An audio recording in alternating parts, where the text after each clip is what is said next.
Live from the Export Beer Garden Studios, this is the feature-length agenda for Monday, the 11th of December. Shit. The Agenda, an alternative commentary collective podcast.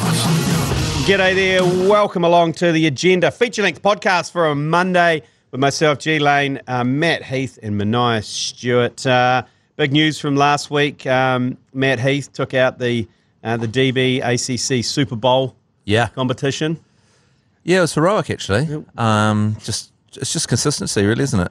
Across the game, that's what bowls is about. Yep, you're the only one that turned up with your own bowls. Yeah, to a work function.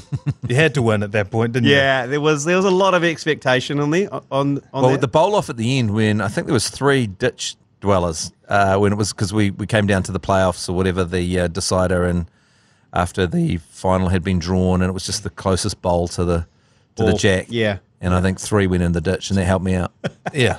Well, anytime 3 balls are out of play, out of 4. There's still a bit of pressure to keep it on the green. It is. It meant a lot to you, though. I could tell it was a hard fought. I think this is the one time a year most people play bowls is around the Christmas break time. Yeah, Georgie, your partner, she was a little bit ambivalent around the victory. She felt it was a bit hollow for her, since I think all of her balls either ended up in the ditch for the entire competition. She had a very end over end sort of bowling style. She did, yeah. It could go anywhere. It was like it was a scrambled seam. Yeah. She bowled with a scrambled seam. Well, it's hard to read as a jack. Yeah, as absolutely. a jack, it's very hard to see which way that's going.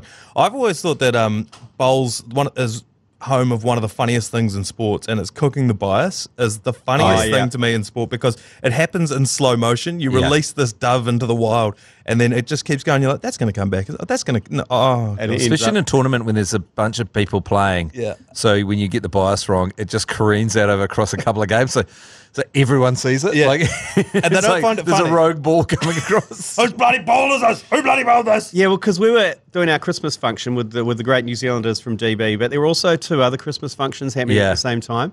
And for some reason, Donna from the Mount Eden Bowls Club, gave me control of the PA system for the music. Yes. And so she goes, would you want to play some music? I'm like, you sure? She goes, yeah. Every now and then, Manaia would remember what song was up next. He'd come sprinting across because it was going to be. So what had happened was we put on this playlist. It was a group playlist from a bus trip that we'd done at Radio Hodaki a few years ago. Oh, that playlist. And and it had gone rogue. So Lane was, how you swap ends. So it's playing out of his pocket, and he goes down the far end of the thing. This boombox is going off, and then it starts playing my neck, my back, my pussy, and my crack. Meanwhile, to these horrified faces around like some corporate office next to us having their work, and this guy comes over to me. He goes, "Are you guys in charge of the music?" I was like, "Yeah, sorry." He's down the other end. I'll go and sort it out. Sorry about that. They had a much better spread than us, I must admit. Their catering had pizza, and they had sushi. They had like a kind of a grazing platter, like a pork belly situation or something. I think it's a free for all across Christmas parties, isn't it? I think so. Bring a plate sort of situation. Yeah. When we had that party at the Balmoral Bowling Club and the council was having theirs, we're like, I pay frickin' rates, I'm getting in here. 100%. Well, that was bring your own plate, though. So the people had bought their own plate of food, but they'd bought so much that they wanted to get rid of it. I pay my rates. I'll take a plate from some lowly paid council person that's lovingly made it. Great rates at the Bowls Club as well. About $7 for a big bite. It was good times. And on Friday night, I had another Christmas function Friday night, and I was very well behaved. It was an afternoon affair, and I left at 5:30 p.m. Wow! And I went home. And my wife went out for her Christmas function she was going to, so I was in charge of the kids, cooked them dinner, put them to bed. Heroic. I thought I was so heroic, and as per usual in the ACC, I scored a massive own goal by then slamming about 3 or 4 beers while watching the cricket, and then getting a text from my neighbour saying, "Hey, my kids are having a party. Do you want to come over and help out?" And I was like, sure. And it was the Takapuna Grammar Leavers Party. Oh. So it was a garage full of 17 and 18-year-old boys and girls. And they were playing beer pong. And next minute, I'm full Frank the Tank. Like, I'm Frank the Tank at the frat house. I'm playing beer pong. I'm sculling beers. At one Running stage, naked through the quad. Yeah, at one stage, I can remember telling a story. And I completely browned out in the middle of the story. Like, I just completely forgot what I was talking about. And everyone was looking at me like, you okay? I'm like, I'm Steve. he's like, oh, I'm going to go. And then Steve. a photo was taken, and this is the most damning I of love the this evidence photo. is, I'll show it to you, Matt Heath, and it was taken at the party, and this is like pure Frank the Tank, the scenes of Frank the Tank. I love this photo because the way it's lit, the way the kids are standing around the side of you, it looks like it was taken on film. Like that picture could be out of the 90s. You couldn't pose it more perfectly. Lane is at the head of the table, surrounded by 17 and 18-year-olds, dimly lit, quite clearly a garage with the single light bulb in the ceiling. Massive own goal from me, knocking their head on another Christmas party, then come home and get absolutely ratted with a bunch of 17 to 18-year-olds. We've been preaching about picking your spots, not getting ahead of the pack, all that kind of stuff, and yet we've all been doing the exact same thing. We haven't been heeding our own advice. So it's funny because there's a lot of demons around the building, a lot of content directors around NZME who've got demons today. I don't have any demons from that party. I just went home and created more from that party. It was quite something. You were home free. I was done. Free. I was done. Yeah. Yeah, it's shocking. Well, we can maybe put that up later. Righto. Okay, let's get into it.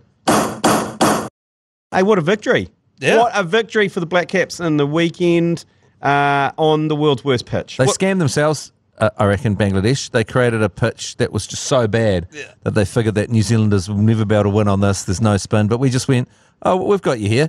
We'll bowl absolutely no seamers.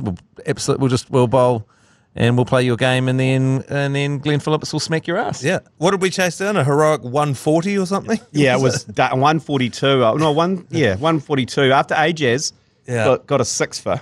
But it was still butt clenching stuff. Yeah. Because I was watching on the Friday, and it wasn't till Satner came in and that kind of partnership with Phillips that it looked like we were going to win. I thought we were actually going to choke it out, but I made a lot of money on the TAB on the unders.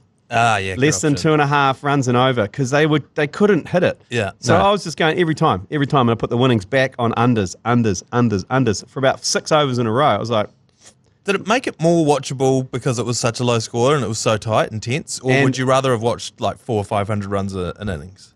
I'd rather watch 400 or 500 runs, but I made it interesting by gambling on it. Well, Glenn Phillips slashed around though, didn't he? Yeah. Well, they just went for it. If it was full, they just tried to smash it, and which was in the end the right decision to make. Yeah, because it's funny because we were talking about this and how New Zealanders, just on this very pod, New Zealanders tend to play, massively forward on spin, and just bringing so many potential dismissals into play, as opposed to Australians that get back on the back foot or come forward, or they're always trying to on the attack. On the attack, yeah. What? Fuck it. I don't know why.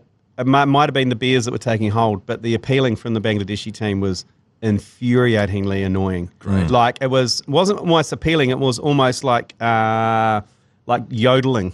It was at one stage the keeper was on his knees going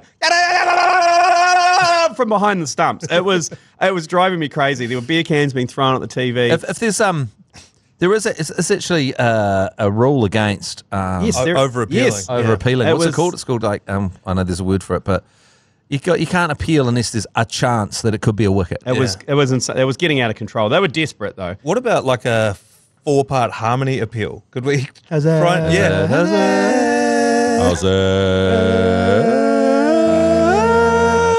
It would be hard to deny an appeal that came out in perfect baritone. He just looks at you, nods, and puts his hand up. It's beautiful. Delightful. The barbershop quartet and the slip cordon. The slip cordon of Solomeo. It's got to start with it's got to start with the keeper. And he's going to have he's got to come in low. Should that be good? And also, like, you'd only do that if you're so confident. It was so plumb. It's like back foot right in front of the stumps. And everyone's like, how's it? If it was the NFL, it would have happened. Yeah. And then the gully would go, shoo-doop, shoo-doop, boom, shoo-doop, shoo-bees out. And then the umpires have to reply in barbershop as well. It's going down leg. Shoo-doop, shoo-be-doop. It was going down leg. So in big news, New Zealand have flown back to New Zealand with Bangladesh. and they're headed down to Dunners for this Sunday for the start of the New Zealand Summer of Cricket. The Merino series. Yeah, the icebreaker. The icebreaker series has started. The vests are going to take an absolute hiding down there at University. There's beanies. Beanies, gloves. Like in the winter in NFL, all of it's in the winter, but when they start playing with the full face, full mask, they try and take it to So the they do house that in in the baseball frozen as well. tundra. Yeah. Like just full balaclava. full ski suit.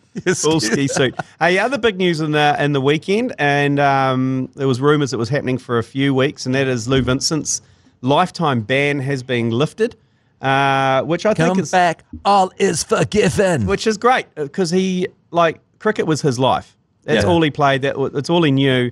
And I caught up with with Lou Vincent at the Movember 11 game up in Whangarei. Yeah. He was knocking about. He came and umpired actually ACC game, hence we won. But he's in a good space, Lou Vincent. He's very open about it. He said he sat down with both teams after the game, had a big Q&A, and he said, "You can ask me anything. I don't care. I've got no secrets anymore. Yeah.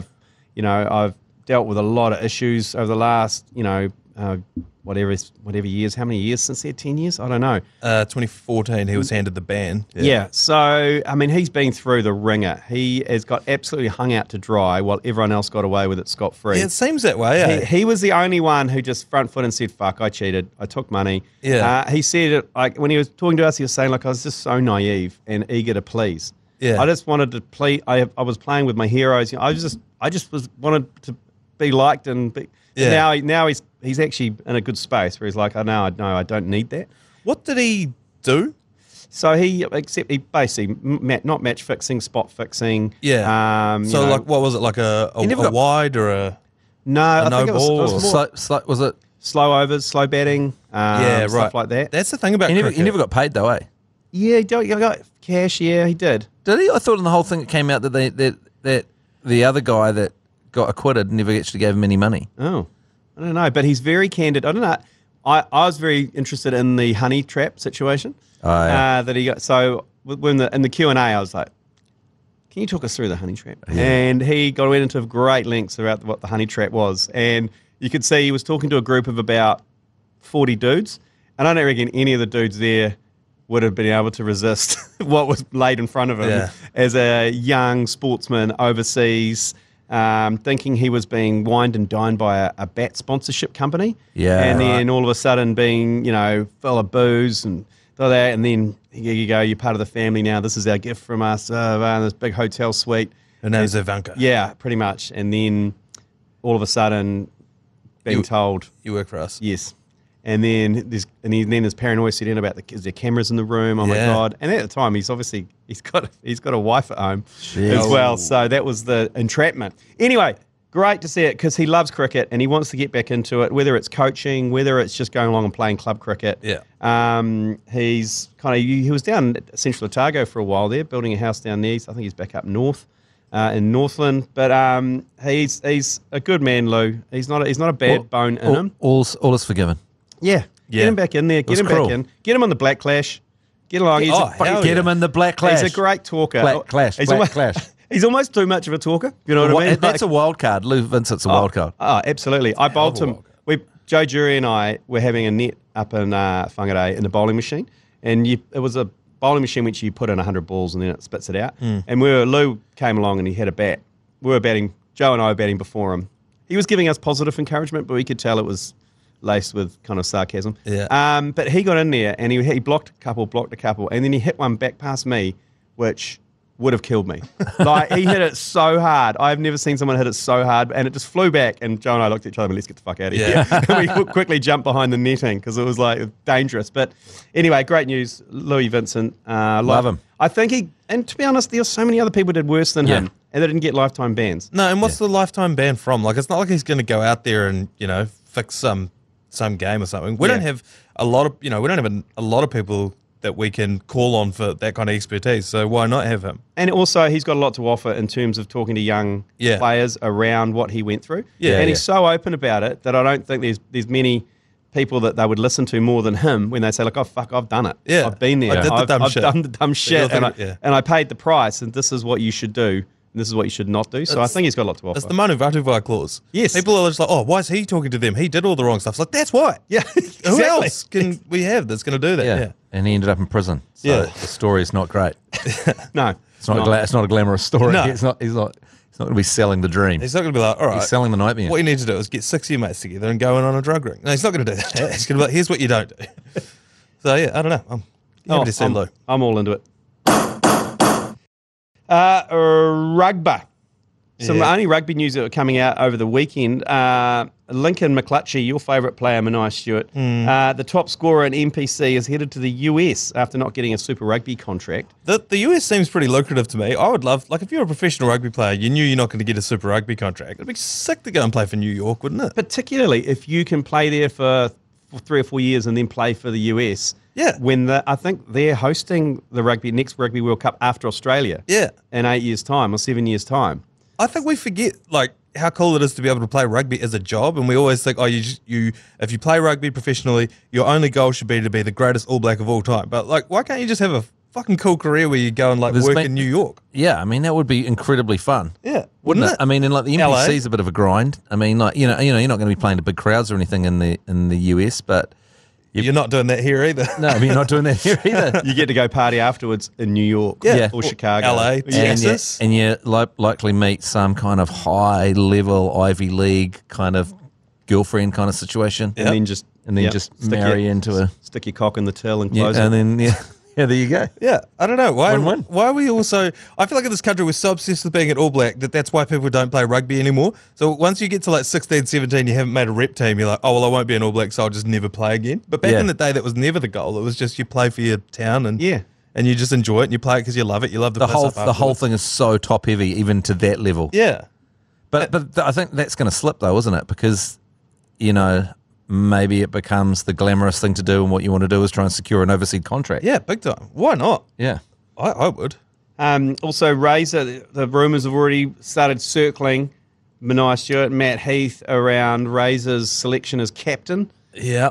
I'm picking he's not going to do anything, for at least for the first season. No, You can't. well, he's going to have to pick a captain, and Sam Cane's not going to be around, so Yeah, he's going to have to make a decision. But I didn't like when they named Sam Cane captain. You remember they did this? Was this last year or the year before? They named him before the team was named, and they had this big press conference. They're like, Sam Cane is your new All Blacks captain, and then they didn't name a squad for like another month or two. And it was such a bizarre press conference. That is I hope weird. that he doesn't do any of that kind of weird shit. I don't know. So who is going to be captain then? I don't know. I don't Sam know. Cane's gone, Retallick's gone, Whitelock's gone. Scott Barrett. Could you Yes, have Dog as captain? Yeah, well, he's, Oh, yeah, he's Dog. captain Canterbury. Yeah, of course. Dog Dog Roll. Yeah. He'd be Dog Roll.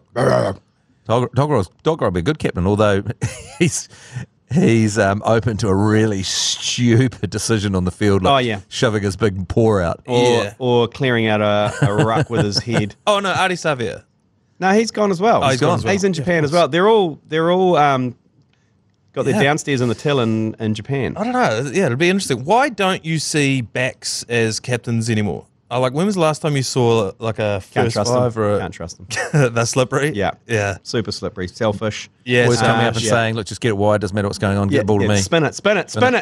Is there a conflict If I get it, I'm not passing. Is there a conflict of interest in having a goal kicker as captain? Because, he's either going to always call his own number or he'll never, have the confidence to do Is it. it similar to why you don't normally like a fast bowler to be the captain? Exactly. Yeah, Because and they're it's- like, just one more. I'll just give myself one more over. I think I might get him. It's like, Yeah. you went for 23. Yeah, and when the tail enders come in, I might have another bowl. Yeah, might just have come in another now. bowl. Yeah. Bet you will. You've got 3 Bet you wickets, might have another couple bowl at these tail enders. Yeah, that's why you need a tight five. And then, I don't know, you don't see a front row. Has there ever been a prop captain in an international team?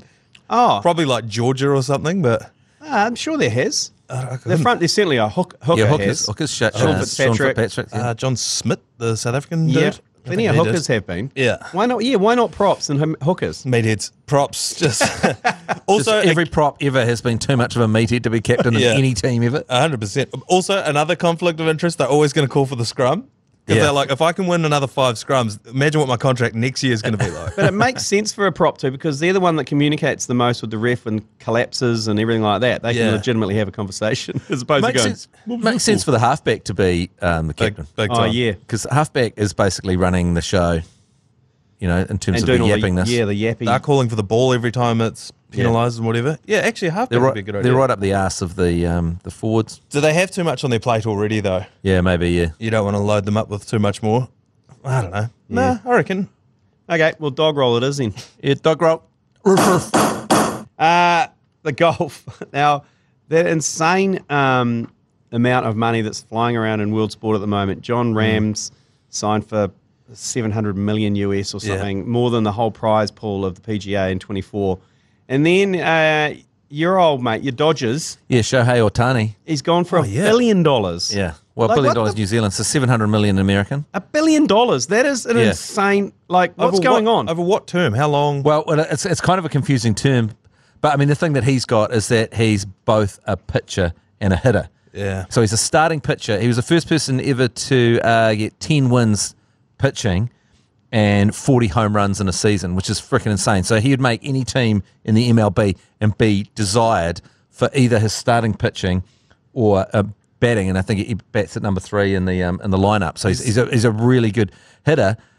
But also, he's a really smart guy, right? And he said to them, look, I don't want to play in a team where the money is blowing out because there's only so much money going around. And if you take $700 million out of the mix, especially since the Dodgers currently got Trevor Bauer, who's playing in Japan because of some made-up sex charges against him. That's right. So they've got a bit of problems in the starting rotation. Is there a salary cap, just quickly? There's a luxury cap where if you're a really rich team, you pay more, but you have to pay a bill to the MLB for going over. Okay. So you can pay whatever you want, but you get fined for doing it. But if you're super loaded, it's an automatic doesn't fine. matter. Yeah. So yeah, if you're super loaded, you go, oh, I'm going to spend $100 million, and the MLB goes, yeah, well, you have to give us $50 million. And they go, yeah. But there's only so much money that you've got in the system, and it's kind of a bit more complex than that. So Otani said, look, I want to play for a team that's good while I'm there. So he's deferred the payments. So he's getting paid $700 million, but he's just getting paid $35 million a year for the next 20 years or something. Oh, so humble. Yeah. It's so much money. I think it's over 10 years seems or like a whatever. rot. So when they signed this deal with the MLB, the owners and everything had to say, we're not selling the Dodgers for this length of time. Yeah, That right. we're financially stable all this time to keep paying this guy long after he's finished playing. So it's interesting. But also you've got this guy in who's both a pitcher and a hitter. He's injured with the pitching, so he's only hitting this year. So he's basically signed a pension arrangement. Yeah, Jan 1 every year, 35 mil. Jesus It might be more than that, but it's over a period of time. I'm not sure what period of time it is because often they do it over 10 years, but I think it's even longer than that. So he's just gone, I can't fuck up on life now. No. I'm 28 years old. Is he actually? Yeah, 28. Yeah, so he'll be like, when he's 48, or when he'll get, if I've got the numbers right, I'm not sure what the period of time is, but still no matter how badly I fuck up, I still get 35 million at the start of the year. How good would that No, be? no matter how bad the gambling loss is, no matter how many divorces. You just at the Just 1st of Jan. reset. This year it's going to be different. This time. There's a famous player, I forget his name, but he signed a deal that went for fucking ages. A-Rod? A-Rod got one Yeah, of those. A-Rod did one as well, but there was this dude who was a lower level player. Fuck, I wish I could remember his name. Alex Pujols. And he Excuse me? And he was getting paid, and he never played for the team because he got a career-ending injury at the start. And he was getting paid $1 million at the start of every season for, I think it was 15 years. That's ridiculous. So at the start of every year, it didn't play. It didn't face one ball for the team, and every year it'd be like $1 million, start again, reset. There was a guy in the NBA who got basically kicked out of the NBA for bringing guns into the locker room, but he was on the start of a 10-year contract as well. And so for the rest of the decade, this guy's getting paid 30-odd mil a year just to do nothing. He just rode his bike around. Surely there's some sort of bringing the game into disrespute clause. You can't bringing guns into the changing room. If you want someone like Shohei Otani, you'll do anything because everyone wants him. Yeah. So his agent just goes, I don't want that bringing the team into disrespect clause in there. Yeah. And they go, because those other guys don't, you know what I mean? Yeah. So I don't know if that's true, but they basically get to write the check. What would you do if you had that? If you had that 35 mil guaranteed every year, you'd gamble at least 5 of it. The first thing you need to do is put someone on retainer to just fend people off because people are going to be coming for that 35 mil every year. You know what I mean? Like you need all sorts of protection against the money. I think the first thing I'd do is pay my family out. I reckon the first 35 goes to all of them. Yeah, I'm like, that's it.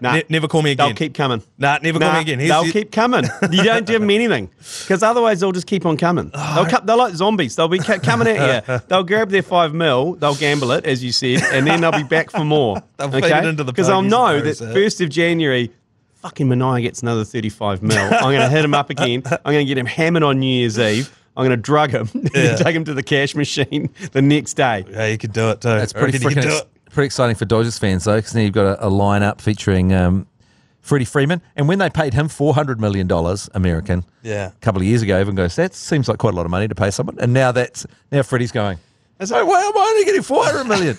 Imagine that. And Mookie Betts is on I think he's on 390 or something. He's going, come on, man, what am I, fucking chopped liver with 390 million? How come the numbers are so big? Because more people must watch. Like the NFL players don't get paid like this, and surely more people watch NFL. There's a couple of reasons for that. One, it's salary cap in the NFL. Would that be a big part of it? I know that's what it is in the NBA. Because if there was no salary cap in the NBA, you would pay LeBron James $1 billion a year. Yeah, I mean the reason why they get paid more than NFL players is you can see their faces. Yeah, than the NFL teams, and the squads are smaller. But also, I think it's because they're such specialised. You know, like if you're putting together a basketball team, you've got your couple of stars, but there's a few positions where there's quite a lot of people that you can get to. You know what I mean? Yeah. Like, your bench can just be numpties, and you're okay as long as you got LeBron. Yeah, that's right. You got LeBron, and let's build a lineup around LeBron. You know, but yeah, and it is the same. But baseball there's just a lot of money in it. Yeah, and also it is propped up by really rich people owning the teams as well. Yeah. But they make fuckloads of money off it. They'll look at the amount of money the Dodgers make. It's a hugely successful organisation, even though they're piling cash out. No, but it was just like a few days after the John Rahm kind of 700 million. And I was like, what the fuck is going on? That's staggering. But having said that, the other reason as well is baseball's huge in Asia. Yeah. So you've got a big market in through Japan, especially Korea and a big parts of Asia. So there's a slightly bigger market than big the in Saudi. NFL. Big in Saudi. Yeah, Could be. They're playing a lot of baseball in the Middle East. They'll build a $2 billion baseball stadium over there and have a franchise actually playing in the MLB and force everyone to go over there. You laugh. You say that with a smirk on your face, but it'll happen. They will. Do you see they interviewed one of the sheikhs from over there? I think the guy who's in charge of what is it? The PIF or something like that? Oh, I was saying the Provincial Growth Fund. That's like New Zealand's one, which has like $1 million to go and build a petrol station. The petrol station. No, they interviewed the guy and they were like, how do you feel about people saying that it's sports washing? And he's like, yeah, it is. That's what we're doing. And if increases our GDP by 1%, which last year it did, I'll do it again this year. I love it. It's such a I love the honesty. Go fuck yourself. That is great because you got no comeback to that as a sports trend. Yep. Yeah, it is. Who's like, fuck that? Fuck's my next question. In New Zealand, we're like apologising for absolutely everything. Yeah. Like, and they're like, no apologies.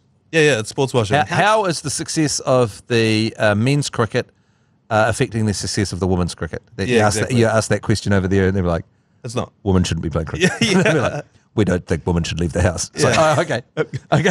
Okay, so we're operating in a different market. If there's one New Zealand team that you want the Saudi government's investment fund to come along and pile $10 billion into, any team. Southern Stags. The Waimea Bullfrogs. Get the Southern Stags, like, just really pimp up Rugby Park in Invercargill. Just make a huge SoFi stadium. That would be ridiculous, but don't bring any players in. So you just got SoFi Stadium, and just still playing 10-man rugby. Yeah, and you got Andrew Hall's nephew. I would go the Breakers. And then, and then anyone who's on the verge of washing out of the NBA, you just come play for us. Are they still on big barstool money? No, I don't know. I think they're still part of the ownership group, but I don't think they're the majority because you don't see that Matt Walsh dude around anymore. He still is. I think he still is the majority owner. He's just based himself out of Austin now. And then, okay, I see. And then they've got a couple of ex-NBA players. But yeah, if you could get a few washed up or end of their years, NBA players, and they see it the way that our rugby players see Japan, like just go over and get a check before the end of your career. Oh, that's not bad. Come over here. And now all of a sudden LeBron's like, I've got 1 year left. I want to play with my son. And we sign LeBron and LeBron James Jr. for a grand total of $500 million each. Build a new arena on the waterfront. The Breakers would probably be the most likely for that kind of thing to come down. Yeah. Like an international Because star. they'd get it. Yeah, because they'd get it. Yeah. And football, of course, we've got the Auckland. What are they calling the Auckland football team? I think The they're Auckland, called bankrupts. Crystal Meth. Weren't they the Crystal road Palace cones? Meth. The Auckland road cones? The Auckland no-shows. Tamakimokoto road cones? I think what was the other one? The Hurricane, the congestion- Phoenix Destroyers. The congestion charges. Yeah. Yeah. I think that was going to call them. Okay. The Yeah. Phoenix Fiddlers. I agree that the basketball is a great call because Yeah. you can get a real big name, international big name, because we're not going to get What a about big the name Otago for rugby. Nuggets? Just don't even go for something as exciting Nuggies. as Yeah. no, you just pump up a regional basketball team doesn't even play in the Australian League. You're laughing about it, but the company I used to work for actually did that. They bought that actual team. The Otago Nuggies. And they own the Otago Nuggets. Yeah, How's that gone for them? Well, I hit them up for a 10-day contract, and they considered it. So that's how that's going for them. The Otago Nuggets loomed large over the Otago landscape when I was growing up. Yeah. Oh, yeah. When my last competitive basketball club I played for, shout out to the Andy Bay Falcons, we'd train at the same time as the Nuggets. And if they didn't have enough players, they'd get you to stand in. And I got obliterated by the Nuggies every Tuesday and Thursday night down at the Edgar Okay, Centre. the Nuggies. Yeah. The Edgar Centre. Was there a phase there for a while where the Southern Sting netball would rule the roost and Yes. the Nuggies would rule the roost? So it was like Yeah. Dunedin South owned kind of the... Indoor ball sports. Yeah. Yeah. Well, it's because down in Invercargill they had that truss arena that they set up down there. Yeah. Where they had the velodrome and the thing. So it's like, but then it snowed real heavy one year and the roof collapsed, and that was sort of the end of it. So it's danger. Yeah, it is. Sweet as. A bit of admin. The golf opens are back. The ACC Golf Opens are back. Auckland, Wellington, Christchurch next March. Get in quick before they sell out. Text golf to 3236. It's a bloody good time. 9-hole, 3-ball Ambrose. Speaking of which, Chasing the Fox is back this Thursday. This was the tournament that John Key hit the hole-in-one with a hybrid on a par 3 last year. So it's basically a bunch of celebrity teams play Ambrose and try and beat Ryan Fox. And does he play as well? Like you get to watch his round. Yeah. He So he plays has to as well. perform. Did anyone beat him last year? Nah, no one came near him. Wow. Even John Key's team. Even John Key's the team with his hole-in-one. hole-in-one. So it's a 6-hole competition. So it's kind of like a sprint. a kind of a sprint, kind of a T20 version of golf. So it's over 6 holes. I think there's quite a few Warriors players playing. There's quite a few All Blacks playing. That'd be handy. A few Black Cats playing, like Lockie Ferguson, Mitchell Satner, I believe, and Ross Taylor in the cricket team. Do you consider the hybrid off the par 3 to be a cowardly move? Correct, yes. Even though he got the hole-in-one? Even though he got the hole-in-one. You can't do that. It's a disgusting piece of behaviour. But he got a hole-in-one. It did work. It did It's work. outrageous, though. It did. Yeah, that is outrageous. And are we playing in that? Do we have a team? Yeah, we're not playing in the actual Chasing the Fox. Okay, good. We have got a team during the day. We're also sponsoring the 6th hole, the final hole, along with the TAB, where you get to chip in for a $1,000 bonus bet. Oh, brilliant. And basically, we're going to park the caravan right on the green and just chip away at people. Yeah, Chip away at people chirping at the chipping, if you headed chips. along. We have the Dulux Tradies 11. We're still looking for a player in our team. Lou Vincent. Lou Vincent. If Lou Vincent could please text Dulux to 3236 if you're out there. We'd love you to come and play for the ACC 11. That's not a bad shout, actually. I need to get in touch with him. Yep. And I still haven't heard back from Mitchell Johnson around him playing for the ACC 11. I think he'd be a real asset. Yeah, he only bowls one over, and that is to Jason Hoyt. Yep. And then he swaps teams to the other side. Correct. Yeah. We've got a new function too called the Yours Please push. The Yours Please, obviously a reference to the great Murray Deaker. We're looking for just a message on the iHeartRadio app. There's a little microphone button. You can send Yours Please message to you. Just press that. It sends a voice memo to us. It could be anything. Sunday scenarios, life issues, advice from Matt Heath around finance and well-being. And so, just get on the iHeart app if you're listening via that on the Agenda podcast. Press the microphone button and... Yours, please. Yours, please. Have we had anyone pulled off the plunger challenge on Murray Deaker yet? No. He came into work the other day and I saw him, and it's so tempting because he's got such a smooth round head. He'd never be able to get it off. If you don't know what the plunger challenge is, we've got an undisclosed but quite big prize going out to the first person that sneaks up behind Murray Decker while he's recording his new podcast and sticks a plunger on his head, sticks a plunger to the top of his head. I'm happy to open up the parameters, Matt, if you are, and say it can be at any time. Anywhere. It just needs to be video. I tell you, it'd be an absolute boon if you saw him in Bunnings. Oh. You're like, I've just seen Murray Decker in Bunnings. I can run and get a plunger. I can do this. That's the ultimate. Or you just carry, like I do, carry a plunger around in your car at all times. Just in case you come across Murray Decker. Yeah. Sure, do we need to do a run of ACC plunger merch? Yeah, that's the not Murray a bad Decker idea. plunger merch. It's just for the Murray Decker challenge. The Murray Decker Challenge, you could just do it to any of your bald mates. You can get Christopher Luxon, get Lee Hart. You just see a bald bloke walking down the street and plunge him. You claim Lee Hart and then you get back and go, no, actually, that's Christopher Luxon. You don't get as many points for that one. Okay, that's not a bad shout. Yeah, all right, let's get some ACC branded plungers going. And one last one, Export Ultra and the ACC have got your summer merch drops. All you have to do is show us your beer garden and show us how you beer garden at the beach, backyard, on the deck. You can make anything a beer garden. Yeah. This summer, all you need to do is just take a picture showing you and your beer garden setup and tag us on social at the ACC NZ to win. And we could show up with a significant amount of merch. Yeah. Okay? That merch includes a chili bin. Yep. And merch. Yeah, you actually got pretty heavily on the merch on Friday, didn't you? Massively heavily on the merch. But we'll drop it to your doorstep in time for summer. So get onto that, and details are online. Just tag us at anything, like any photo that you're putting up. Just you can call anything a beer garden, really. Oh, if you've got a beer in your hand, it's a beer garden. Absolutely. So that's the rules on What that about one. if you're sitting in a flat in Dunedin on a couch? There's 25 of you in the Meth Star. Yeah, It's a beer garden. It's a beer garden. It's all up to you. It's an internal beer garden. It's all up to you and what you think is a beer garden. Yeah, and beer New garden's Zealand, in the mind. New Zealand is That's right. one big giant beer garden. So That's there true. you go. Yeah. So get into it. You're just in the gazebo, which happens to be your flat. Yeah. Yeah. White on of the week in the sporting world, it has to be Glenn Phillips for me. Yep. But Matt, Heath, you're going to go down Dodgers. Going to go Otani being signed. Does that give you a white on? Yeah, it does give me a white on because after the tragedy, which was our absolute shitting of the bed in the playoffs last year, I was wondering if was willing to be hurt again. Like I was thinking about the Dodgers, and I go, am I going to go in for another 162 regular season games again? And the answer is the answer is yes. It's a strong yes. I mean, it was always going to be yes. 100 million%. Yeah, I'm right in. I'm excited about opening day. Me and a group of friends have been talking about going over to Los Angeles for opening day. When's opening day? Opening day's in March. Oh yeah. Yeah. Opening day with the Dodgers, such a good time. Yeah. And now the great thing you've been saying is because the Dodgers is the it's very huge amount of Latino fans. So there's the mariachi, there's the tequila, there's the whole party around. It's all very Latino flavor. Yep. Just freaking good. And now the Japanese fan group's coming in hard because wherever Otani goes, there's a huge Japanese following. So you got this. It's going to be the best following. There's sake, there's tequila. Give them a taste of kiwi. Yeah. Go over there with some with some double browns. Yep. Box of double browns.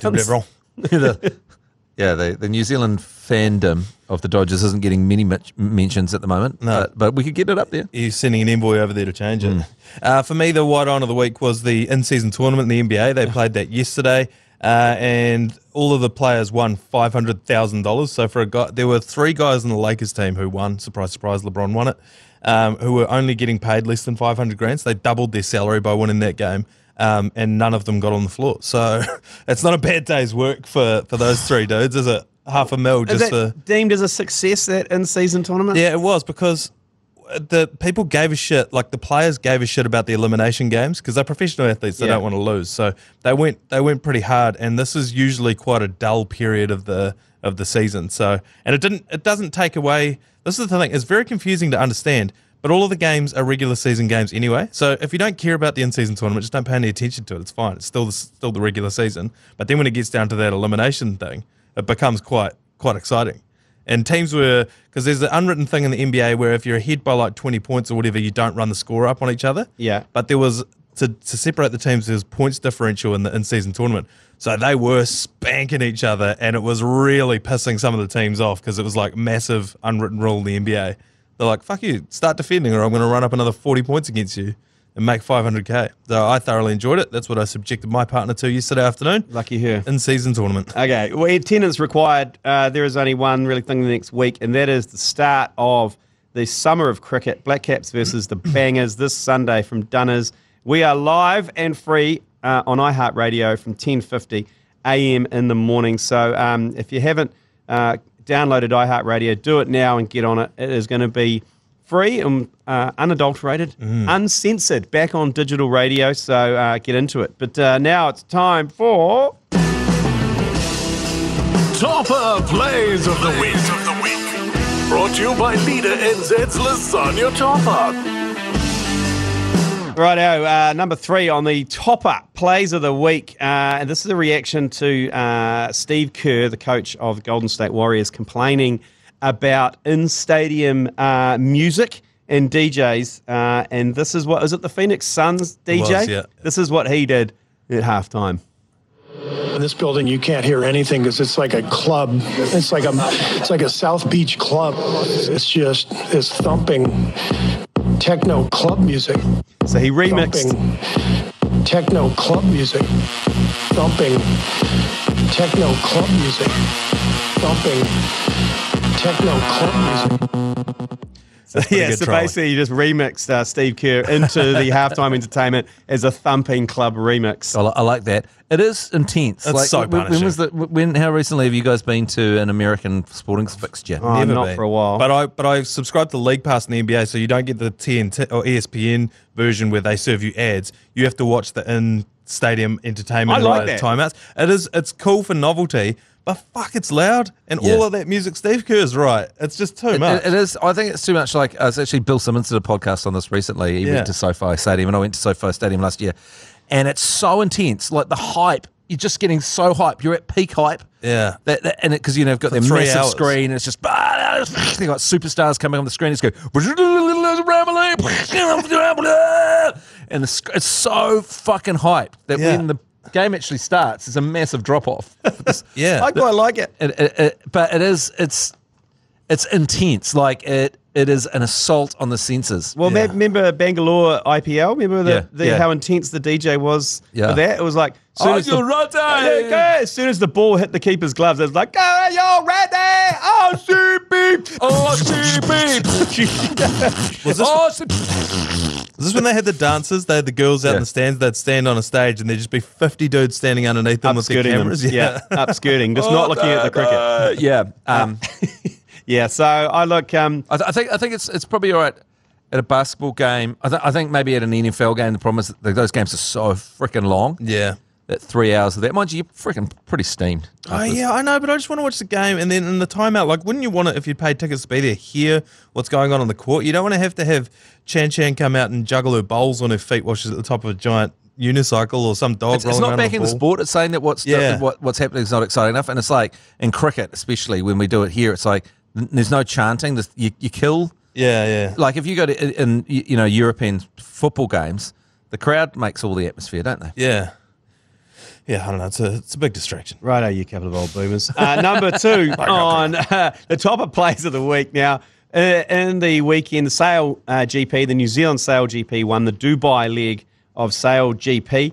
And interestingly, Sail GP got Chris Gale to present the trophy. So Chris Gale stumbles off the support boat and jumps onto the New Zealand. This is the Universe boss. Barrels of rum on a. Yeah, this is the Universe boss. Okay, so he jumps on the New Zealand's Sail GP boat, and this is what the commentators had to say. International cricket player taken to the water, Stevie, to hand off this beautiful trophy. Yeah, I mean, he was a really aggressive fast bowler back in the day and a top-level athlete, so no surprise for him to be out there. Fantastic to see. Who is he talking about? Christopher Gale. So, if it was the American guy, I would have forgiven him, but it's an English guy. Yeah. And also the way he's delivered that line, like it's some information that he holds. Yes. Like I know who he is. He's a fast bowler back in the day, blah, blah, blah. It's like, you're reading that off a bit of paper, you've got it wrong. Yeah. But who wrote that for you? Not going, I don't really know much about cricket, but he's a big star. It's so great to have him here, The irony is he bowls he's potentially got the slowest, most relaxed run-up and bowling style of Yeah. any international cricketer. It's like a fierce, fast bowler. He's like, no. Autumn leaves. He loads it up. Anyway. Huge sixes, sure. Oh, he just looked so Chris Gale. He had massive dreads. He had a big gold kind of tracksuit on. Like, who was in the brainstorming when they're like, okay, who are we going to get to award the trophy? And then someone's in the Chris Gale. Yeah. And they'll be like, who the fuck's that? He's a big cricketer. He came to brunch with us yesterday. Yeah. He's loose. We need to get him out there. He's a good time. Yeah. Anyway, so Bomber club. decisions still to be made on the Sail GP of whether it's going to come to New Zealand or not. Yeah, right. Because obviously the Auckland one got poo-pooed by the council. Yeah. And Russell Coates took his toys. How cowardly with the council that when they poo-pooed it, they cocked it up. You know, for a start, they signed a deal with with the America's Cup where they didn't confirm that they had to have it in Auckland. Yeah. So they're obviously not the greatest negotiators in the world. And then they've got the Sail GPT, and there's some dispute about the grandstand. Sail GBT would be good. Sail GBT. And then they go, oh yeah, that's fine because we want it. We're going to put our resources into the Coldplay concert. That was the worst pivot of all Oh, time. It's like you have nothing to do with the Coldplay concert. No. The Coldplay concert, all you do is make it hard for people to have concerts here. The idea that you can now put your resources into what? I love it.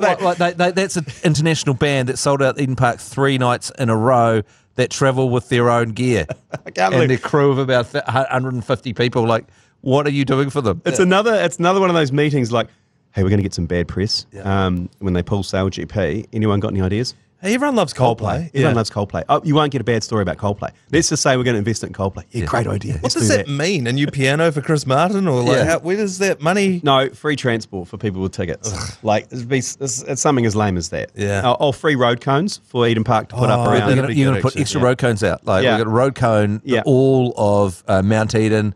We'll go right over Sandringham, all the way Mount Albert, right through to the CBD. We'll just cover the entire city in road cones to celebrate. I'd rather they flew Chris Gale over here to piss up with that money. It's Chris Martin's birthday today, by the way. Oh, is it? Not from The Coldplay. bowler or the bowler? Oh, the bowler. He's my favourite Chris Martin anyway. Yeah. Chris Martin's a huge cricket fan, and he's a huge fan of Chris Martin, apparently. Oh, we need to get Chris Martin and Chris Martin when he comes out. I talked to Nick Sortner from Eden Park, and I said, you've got to get Chris Martin. Has got to get... Got to bowl to Chris VIP. Martin. Yeah. I think Chris Martin v. Chris Martin. Yeah. And, oh, my God, that could be the first ever game of T1. Chris Also, Martin v. Chris Martin. how funny would it be, first song of Coldplay's concert, out comes Chris Martin, the cricketer, in full whites with a sweatband, with a guitar. Microphone off with the real Chris Martin singing. Yeah. And He'd probably have to ask to borrow the guitar. It's like he had to borrow bats. and sing Yellow, like Chris Martin, the cricketer. That would be, how good would that? That would bring the house down. Chris Martin, the singer, comes out, bowls him out for a duck, very on brand, takes a guitar, carries on with the concert. And like all the Coldplay fans would be like, okay. Yeah, that's true. No cricket fans will look, what the fuck is going on? One question, who the fuck was that? It's a bald guy. There was one of the great... Why was Elmer Fudd on stage? That was one of the great chants when I was touring England, when we watched, it was years ago, Chris Martin was in the team and we were up in Manchester, and the whole one side of the ground, Chris Martin was down the boundary, and they were just chanting, "There's only 2 Chris Martins. There's only 2 Chris Martins walking around." It's so good. Anyway, number 1, Toppa Player of the Week. We're coming into summer, which means it's summer buff time. People buffing beers in various locations, and this one is always a classic. The wakeboard behind the boat, tossing the beer, buff style. They know the rules. Hey, Cody, want a beer? Yay! Fuck yeah, Cody!